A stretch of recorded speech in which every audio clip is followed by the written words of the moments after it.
Welcome to More Details, Please, with your hosts, Emmanuel and Angela Williams, where we dive deeper into conversations with visionary entrepreneurs to discover what it takes to turn passion into purpose. Listen to real-world stories from self-starters and trailblazers, and discover strategies and innovations shaping a greener future. Whether you are a seasoned business person or just starting out, let this be your go-to resource for inspiration and actionable tips for success. Join us now as we create a brighter, greener future together.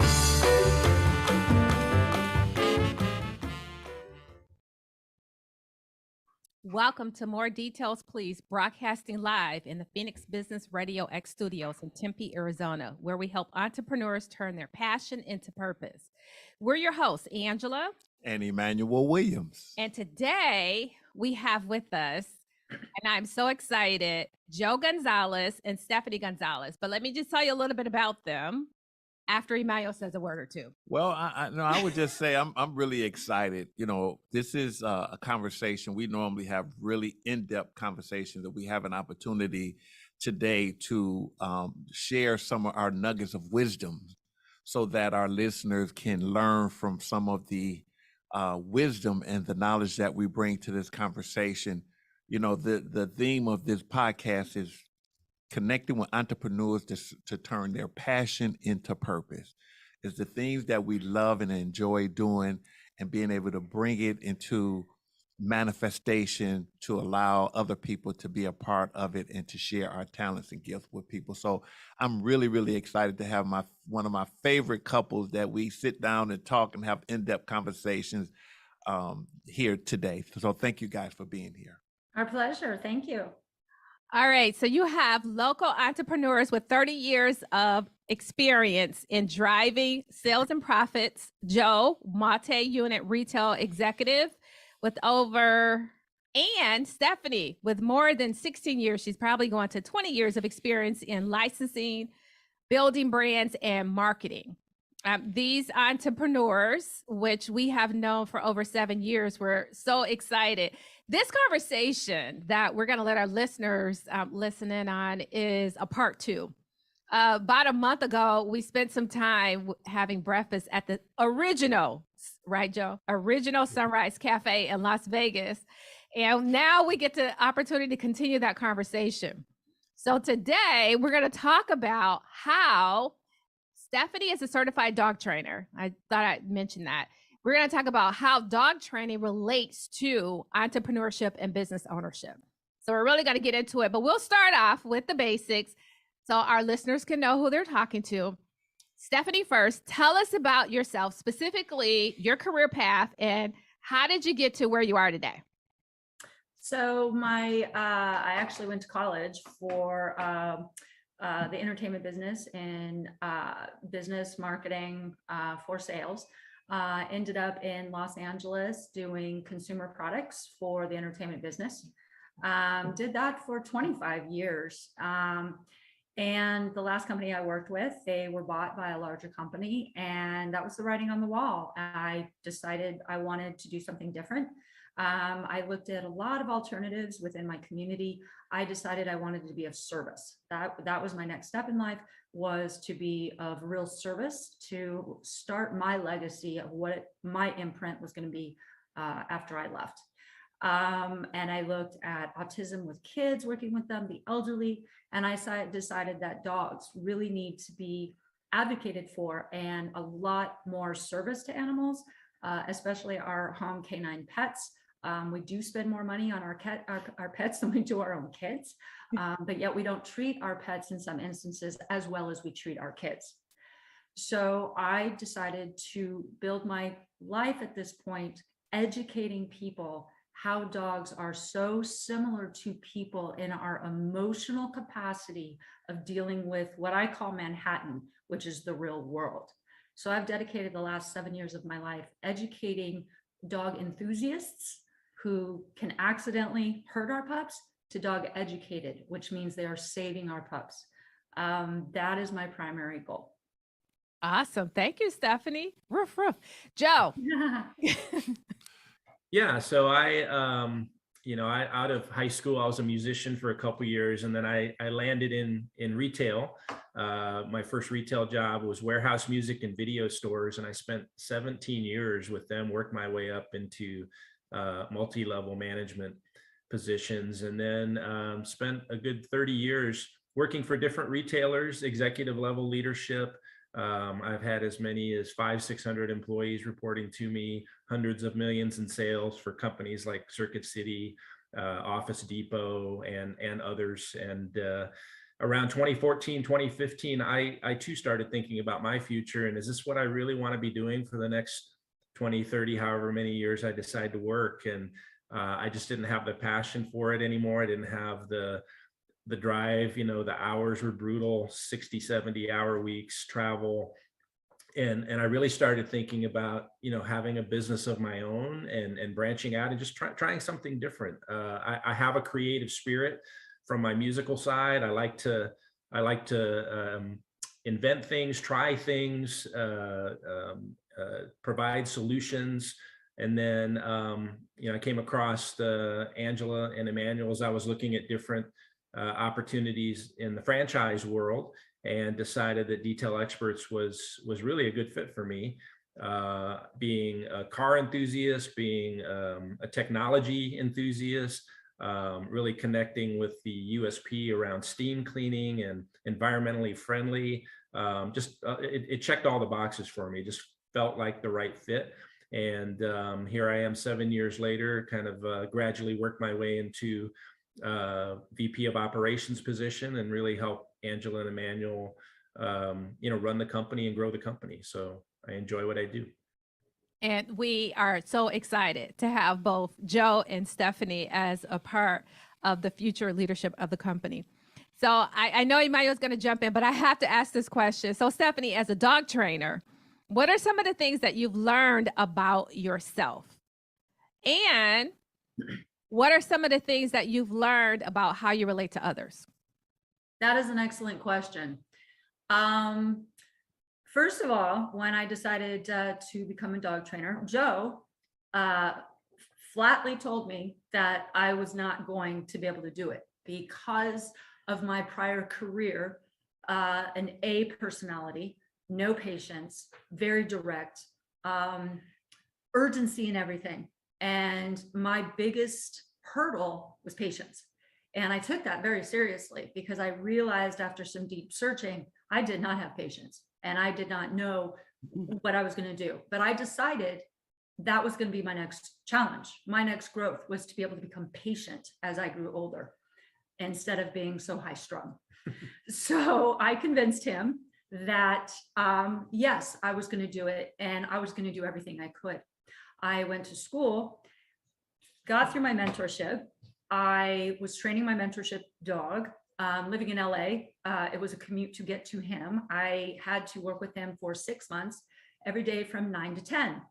I would get there and I knew all my stuff. I was in school. Everything was great. I knew how to train a dog.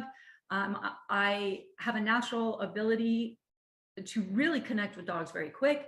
I would get there. He was training great. I had my cheese, had my chicken. Everything was going great. And all of a sudden I walked in and he flat out ignored me, would not even paying attention to me. And I got so frustrated. I could feel my blood fuming.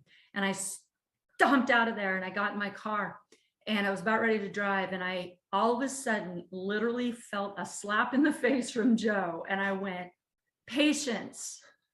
And from that day forward, I had to learn to just let it go. I'm either going to get the ability for my pup at that moment to be able to work with me and communicate with me on their terms, or I'm not. I can't negotiate with a dog. I will always lose. So you have to figure out negotiation skills beyond what we understand as human beings. And that is a big part of what I've learned because I've been able to take that into my personal life, evaluating behaviors. I can assign dog breeds to people because of how they react, how they handle things, how they react to things, how they are proactive. Dogs are not proactive, they're reactive. and most people are reactive. So it has changed my entire view about people, how they respond to things, how I can positively reinforce them to understand their own strengths, to understand where they're able to go with their own self-conditioning. We train ourselves every day through natural conditioning. So I now carry that within my daily life. Well, Stephanie, what I love about what you just said is an evolution. And it was an evolution of you as an individual. Absolutely. Life gives us the lessons that we need. Maybe we don't realize it during that time, but for you to have been able to step outside of yourself, because Joe was like, you had something to prove, that created the space of choice. Correct. In that moment, you realize that you have a choice, and you chose to act in a way where you went to the next level in your awareness. Correct. It's sort of like you reincarnated yourself. You reinvented yourself, where you moved to another level of awareness. And in that space, now you are much great of a servant, because I know the dogs love you. I love you. And you can share that talent and that gift to the world. And that's really what turning your passion into purpose is really all about.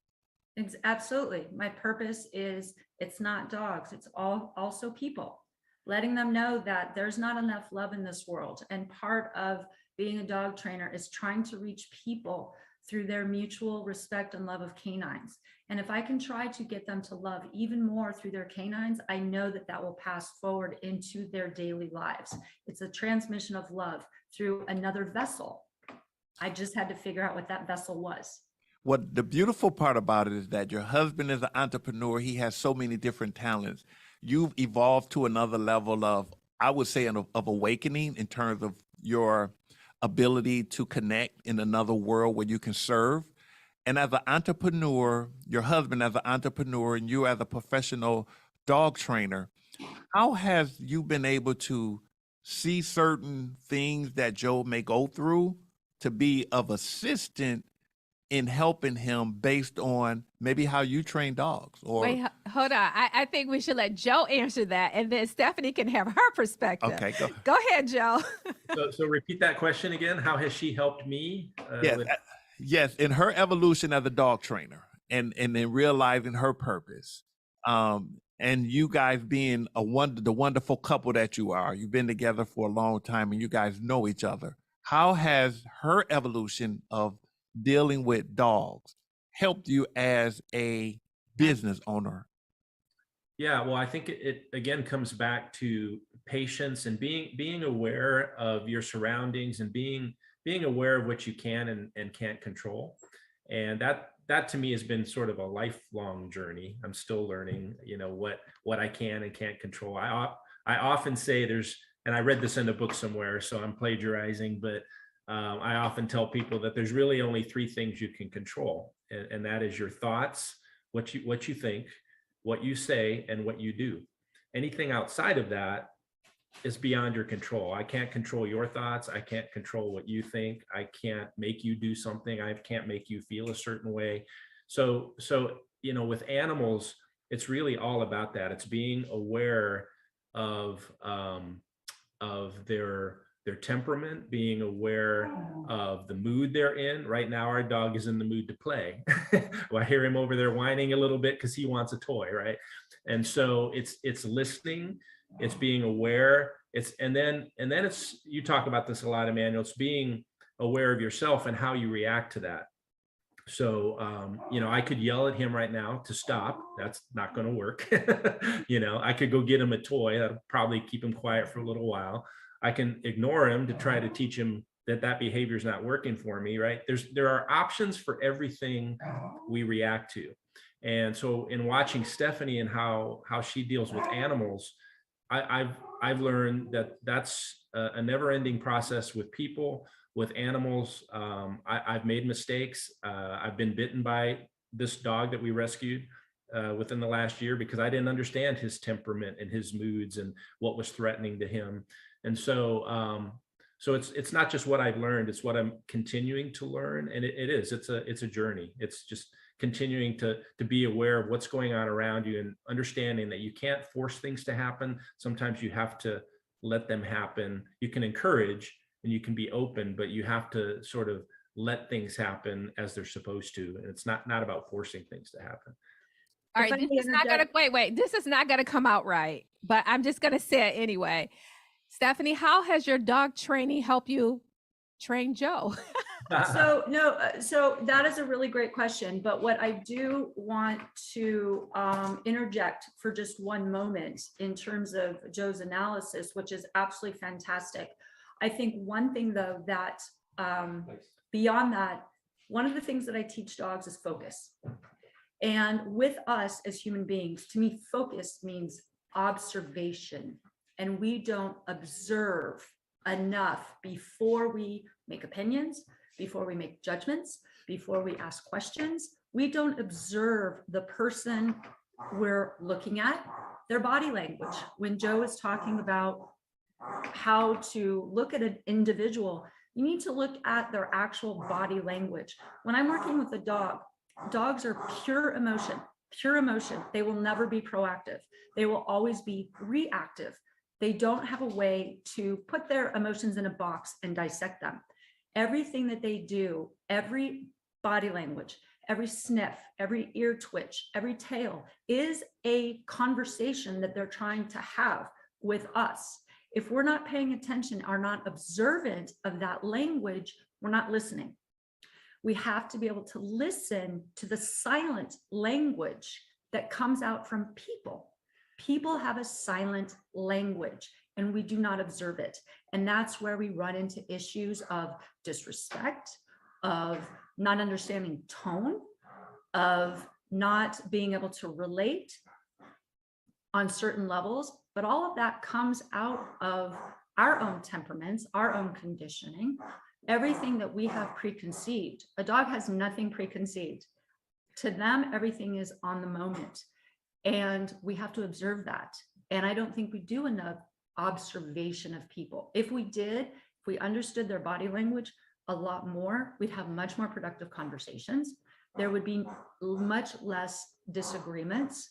Debates would be much more productive in terms of where we're trying to reach in terms of our common goals. We're reading each other. We're not looking at each other and not understanding. What I tell Joe is a lot of times you're hearing me, but are you listening to the words that I'm saying?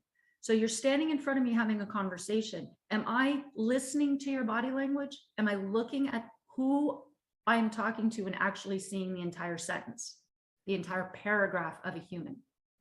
Well, the lesson that I get out of that, Stephanie, is that, and I think that's one of the reasons why we love our dogs, because our dogs don't judge us, Yeah. right? We're not under the pressure of, if I do this, then he's going Correct. to react in a particular way. And in that, it brings us more presence. It brings us Yes. more to a place where the thoughts and emotions that is bombarding us in our minds based on what the dog might think or what the dog might do, those thoughts and emotions are silenced because we're connecting on a deeper level with our dogs. Correct. They are 100%, again, they're 100% emotion. So if we connect with them as from an emotional level, you have a bond that will never be broken. And if you look at a dog through their day, their facial will give you very similar to human beings. If they're upset, they will furrow their brow. They have very much an emotional outlet as we do visually. Again, we just don't pay attention to the signals that they're giving us. And to your point, dogs have to be present in the moment, have to be. They don't understand the past unless it's trauma, and they don't have even a 3-second forethought of the future unless it's a toy. So if we're not present with them, we're not present in life. Whenever I work with a dog, if I'm not present, they're not going to learn. Stephanie, it is so funny. You said you got to read body language. I'm looking at Joe's face as the dog barks. And I don't know if he wants to jump through the camera or jump toward the dog, but nonetheless, he is feeling some kind of emotion. So, Joe. Body language. It's body language and emotion all the time, all the time. So how have you adapted your leadership style, understanding all of what Stephanie has shared with you about her certification to becoming a dog trainer, Joe? Yeah. So, and again, this is a lifelong journey. You know, I was in leadership positions from a young age. I was managing a retail store at 20 years old, where I had, you know, 15 employees, and you know, I didn't know what I didn't know back then, right? And I made a lot of mistakes, and I just remember that, you know, I was the boss. I was the boss, and if people didn't listen to me, I was going to fire them, or I was going to write them up, or they were going to be out of there, right? The old school management of the carrot and the stick. You know, if you do what I say, you'll get a raise, and if you don't, you won't be working here long. And I remember having very high turnover. I remember one of my assistant managers pulled me aside one day, and she literally said to me, do you know that when you walk behind people, the hair on the back of their neck literally stands up on edge? And I'm like, really? And I'm 20 years old. Most of these people are older than me, right? Some are the same age. I'm like, seriously? I'm like, no, I don't understand. I don't understand, but I'll try to lighten up a little bit. So that was me in my 20s. High turnover, you know, people calling corporate because they didn't like the way I was handling certain things, people going around me. I had some really good results, but it was all through what I was talking about earlier, kind of forcing my hand, right? You do this, you do that, you do this, you do that. And I became known as kind of a turnaround specialist. I went in and managed turnaround several stores and worked my way up to district manager. But some of those problems still followed me in terms of turnover. I didn't really have the commitment level, the buy-in from a lot of my employees.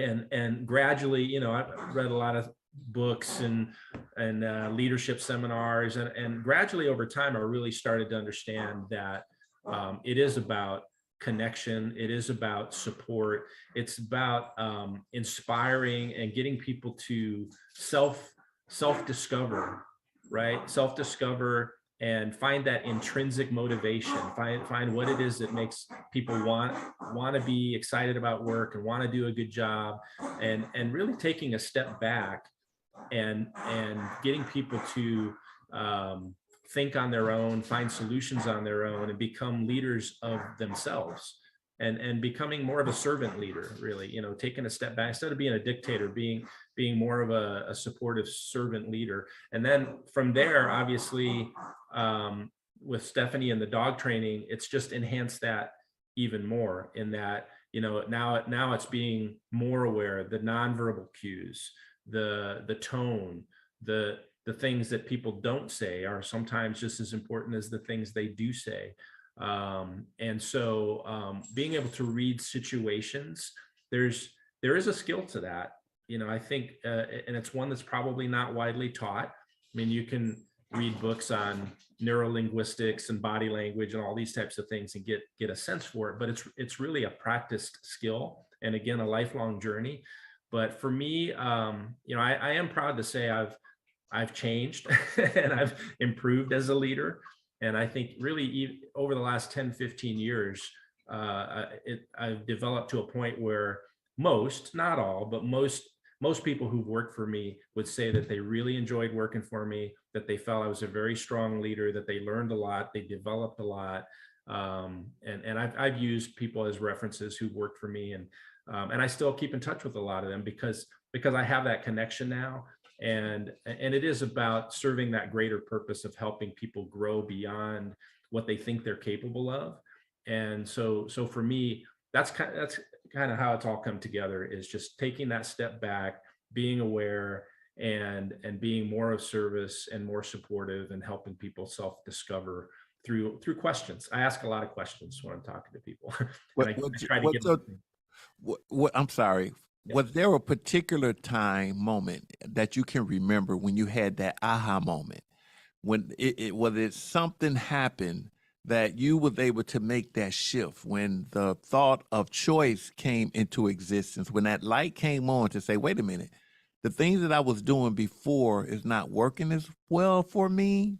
And where was that? What was that turning point, or can you remember? Yeah, there's probably a series of events. You know, there were those slap in the face moments where somebody who you thought was a really good employee quit, and then you ask them why they quit, and they just said, I can't handle working for you. Right? I don't like working for you. So there were some of those situations. There were situations with dogs, like this dog that I was telling you we rescued last year. He was an abused dog, and I thought I could be a little more dominant with him than I should have been.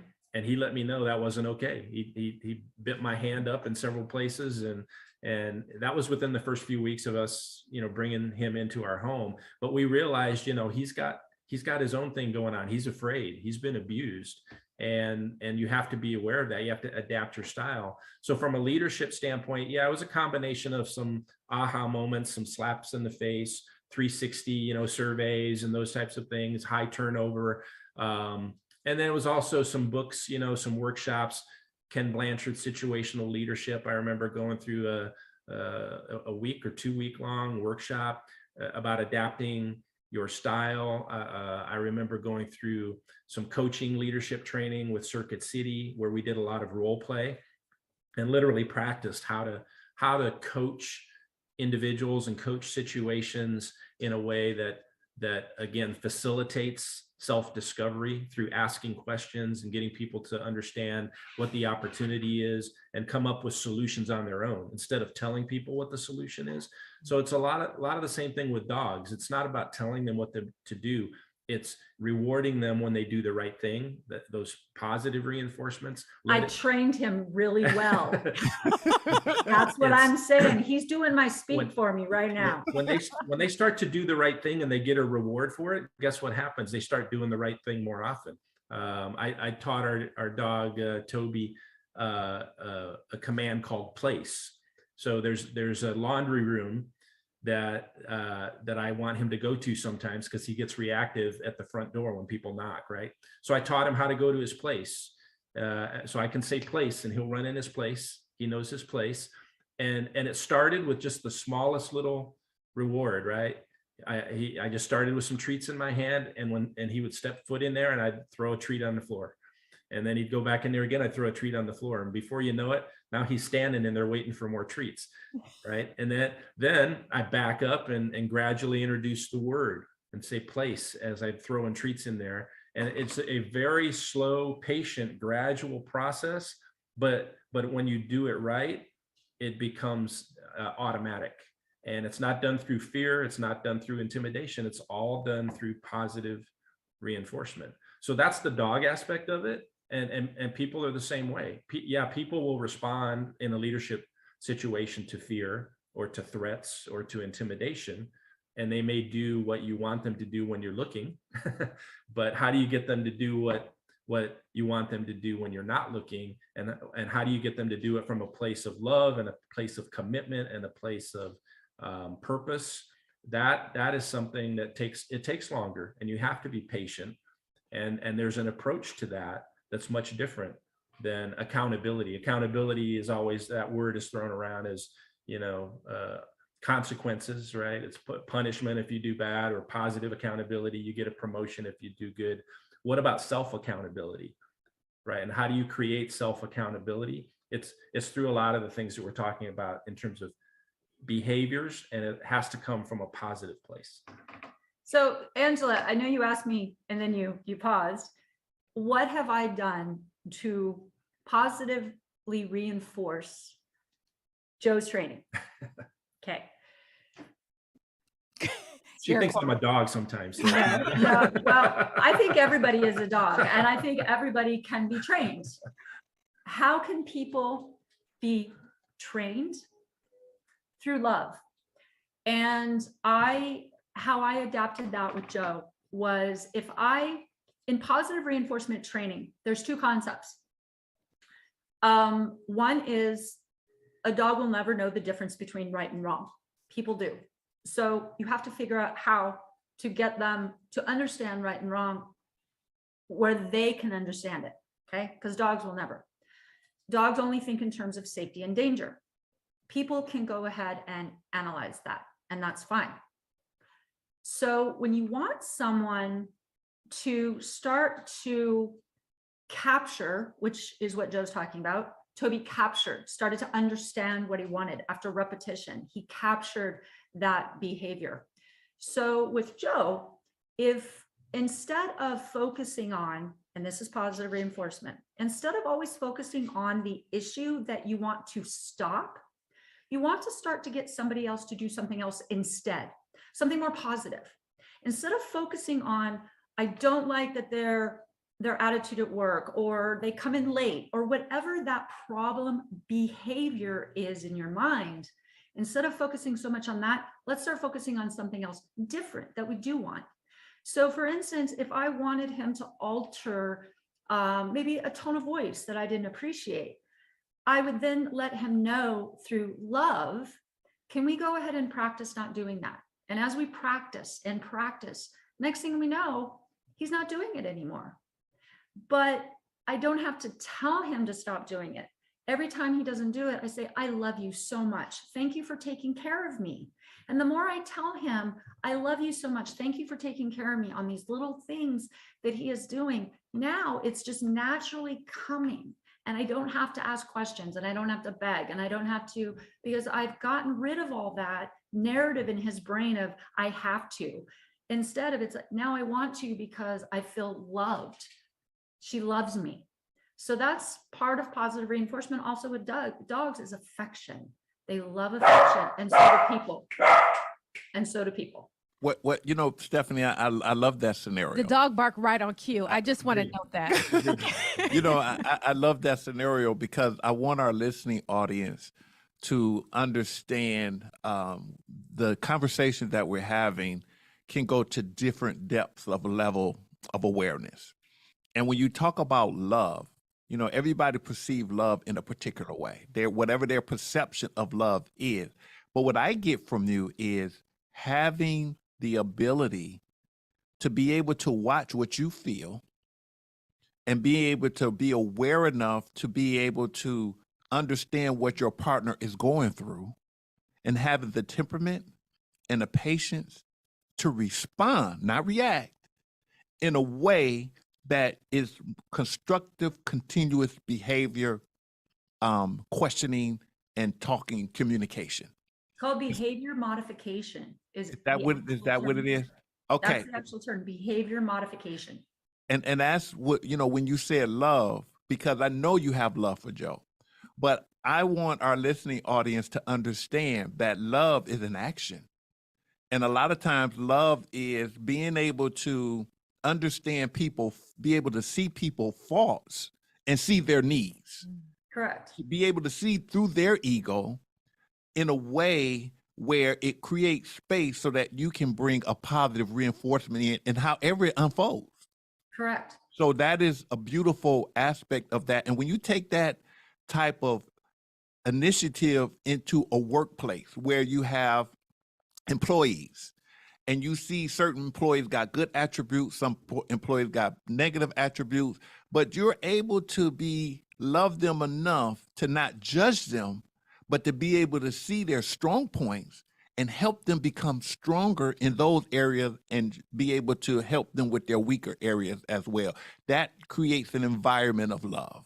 Absolutely. But we also have to remember, love is also a choice. Love isn't mandatory. It's a choice. And unfortunately, a lot of people make the wrong choices. And we know that. And we won't let Emmanuel go down that choice discussion because he has a lot to say about that. So our final question is this. We know all about working as a husband and wife team. We know about that. So are there the same or different sides of your entrepreneurial, so let's call that your professional life, and your personal life? So when you think about those personalities, are there differences? So for example, with Emmanuel and I, we work together. We are different.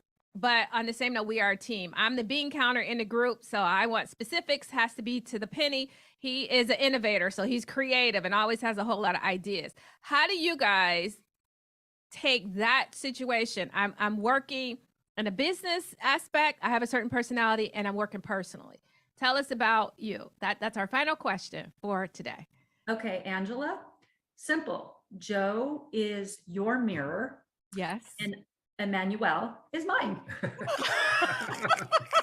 It's very, no, it is very much that. We make an excellent team because Joe is very balanced. He's also very rational. He's very analytical. So he thinks through everything.